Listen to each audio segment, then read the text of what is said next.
So what's going on, you guys? Ghost here, and today I'm bringing us all another 5 things that should be in every single Call of Duty game, and this is continuing on from the list that I made, which was of course 5 things that should be in every single COD. And if you guys missed that video, I'll link it down below in the description. But if you guys have any ideas or just any things that you want to see in every single Call of Duty game, comment that down below, and maybe I'll do another one of these videos just based upon your comments. So be sure to do that. And this whole entire list is not in any order at all, so number 1 is like not more important than number 5. They are all very important and very crucial in my opinion. So without further ado, let's just get started at the number 5 spot.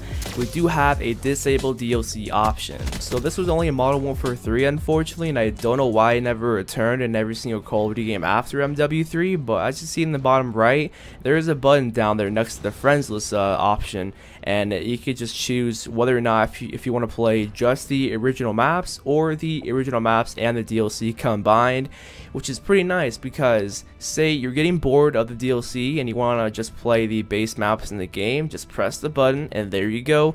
You can find matches with just the regular maps, and say you want to play the DLC maps, you're getting bored of the base maps, then just go ahead and press the button and you'll find both the base maps in the game as well with the DLC in the game as well.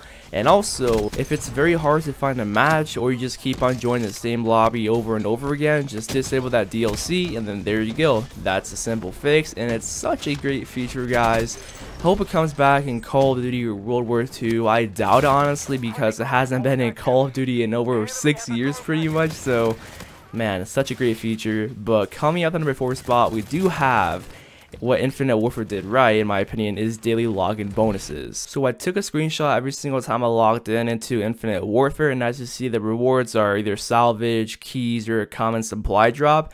And the salvage reward you get for logging in is honestly pretty lame. It's just 40 salvage, which that's not that much in the grand scheme of things. And I think to improve this daily login bonus, and for everybody honestly, is to increase your reward every single time you log in, like consecutively. For example, say day 1 you just get 1 common supply drop, right? And then day 2, when you log in the next day in a row, you get another one. And then day 3, you log in 3 days in a row, you get 3 common supply drops, and so on and so forth. And that goes same for salvage.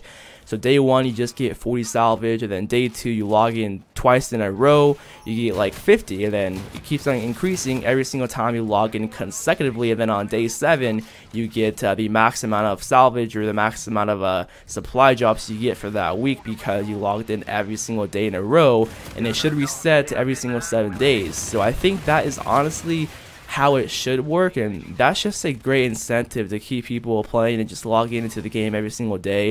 And I love how Infinite Warfare has done that, so I hope this comes back in Call of Duty World War II. And that's pretty much it. So at the number 3 spot, Infinite Warfare got this right as well, and it's earnable DLC weapons. So unlike Black Ops 3, where whenever they release a new weapon, they're behind supply drops, well, Infinite Warfare on the other hand, they release the new DLC weapons for free for everybody, which is awesome, because if you have the season pass, then you get the DLC weapons for free immediately.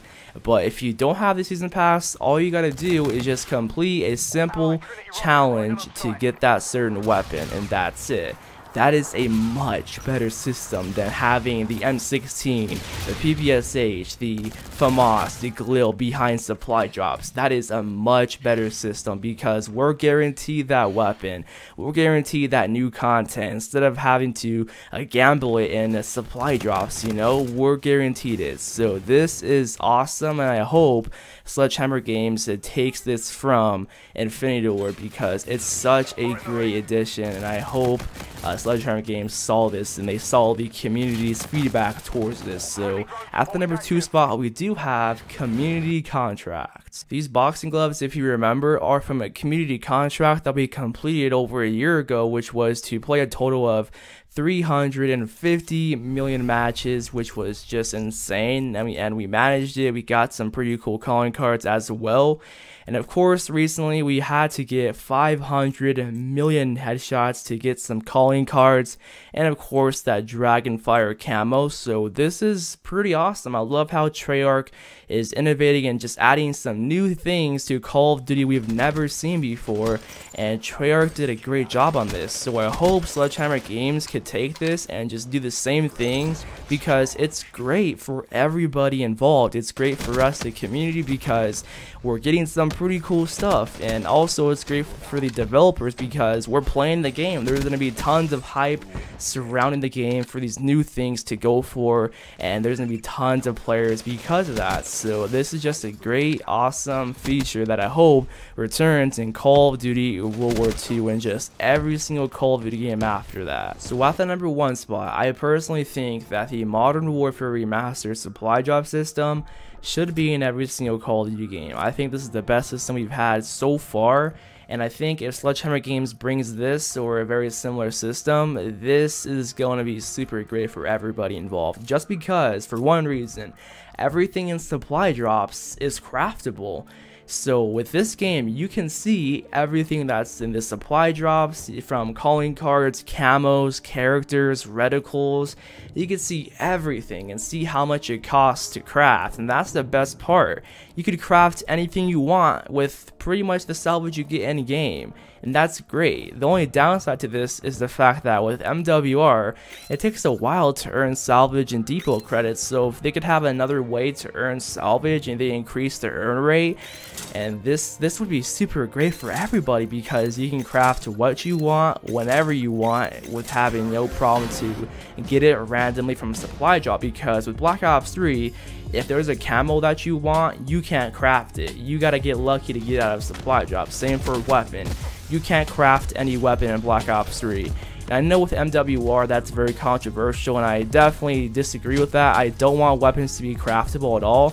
I want them to be handled the Infinite Warfare way, by completing a challenge or just by having a season pass simply. So just besides those weapons behind supply drops, everything else besides weapons and supply drops should be craftable, and that's it. I think that's awesome to have, and I think that's honestly enough said right there. What do you guys think of the MWR supply drop system? Do you like how everything is craftable, or do you dislike that? So that's the entire video, and be sure to put down in the comment section some things that you think should be in every single Call of Duty game, and I hope you guys all enjoy. So I'll see you on the next one. Peace out.